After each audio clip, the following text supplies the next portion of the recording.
What's up, guys? Today I have finally got my hands on a custom Polaris 10 card that I'll be reviewing on the channel. This is the PowerColor RX 480 Red Devil, which strives to be cooler, quieter, and faster than AMD's reference cooler, not to mention it's endorsed by the Dark Lord himself. Satan may not have the best track record, but he sure makes a great businessman.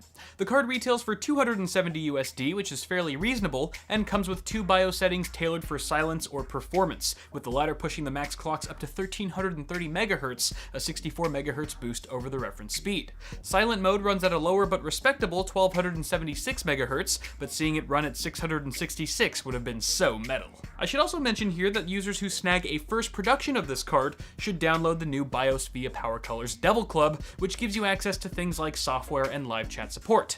All customers can join the Devil Club now for the very low price of your soul. Packed with 8GB of GDDR5, the card's memory clock stands at 2000 MHz, giving us 8 gigabits per second of bandwidth on a 256-bit interface. You also get the latest support for Dx12 and OpenGL 4.5.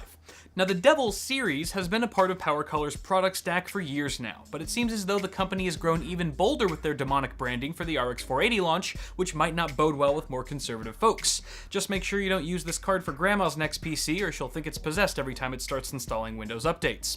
Taking a closer look at the card itself, it's notably bigger than the reference design in every way, measuring 310mm long, 128mm tall, and 38mm thick. As we see here, the card's cooler extends well beyond the custom PCB, with a full metal semi-open shroud that exhausts hotness inside your chassis, a first date faux pas that I learned about the hard way. The shroud sports a rather devilish red and black theme while featuring a sturdiness and heft that feels really good for a card at this price point. Clearly, hell shouldn't be underestimated as a global manufacturer, but despite being a torturous and scorching hot wasteland plagued with misery, China still remains the largest manufacturing region in 2016.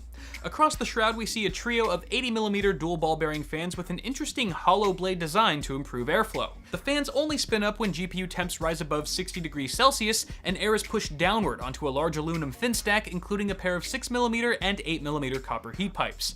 PowerColor has beefed up the RX 480 to a 6+1 phase power design with increased power to 25 watts compared to the reference 22.5 watts, and this allegedly leads to higher overclocks and stability, but we'll put that to the test in a bit. The board has also been upgraded to a single 8-pin PCIe connector located on the side of the card for increased throughput.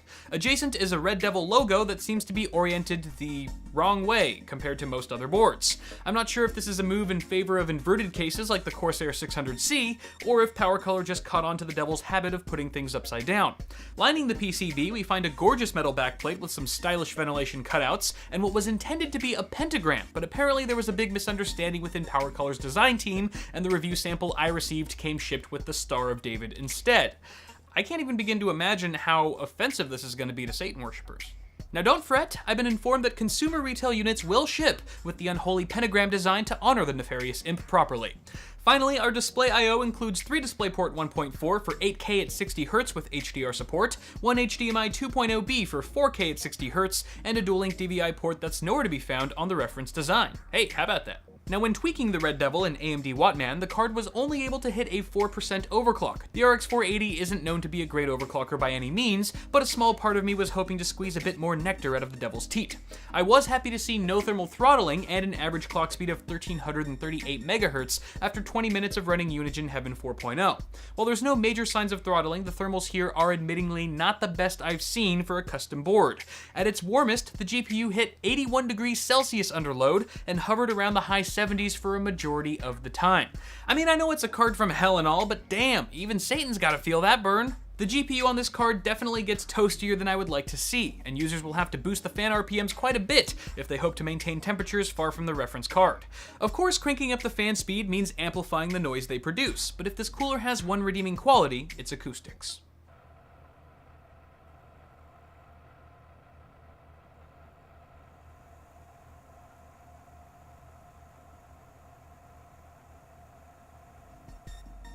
Yep, this card goes right up there on the top list of things that don't make noise, right between potatoes and the encore at a Nickelback concert. But most importantly, how does she perform?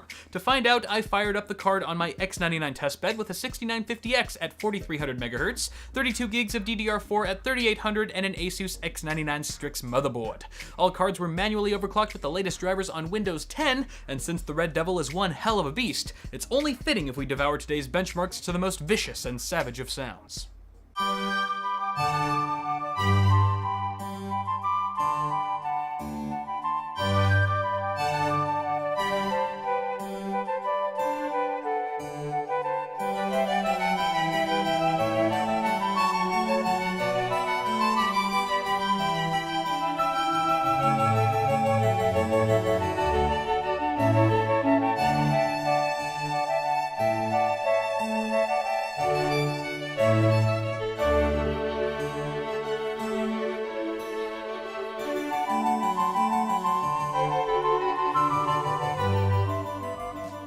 So summing up these numbers, the Red Devil stayed neck and neck with our reference RX 480 nearly the whole time, meaning it did get beat out by the GTX 1060 in most titles.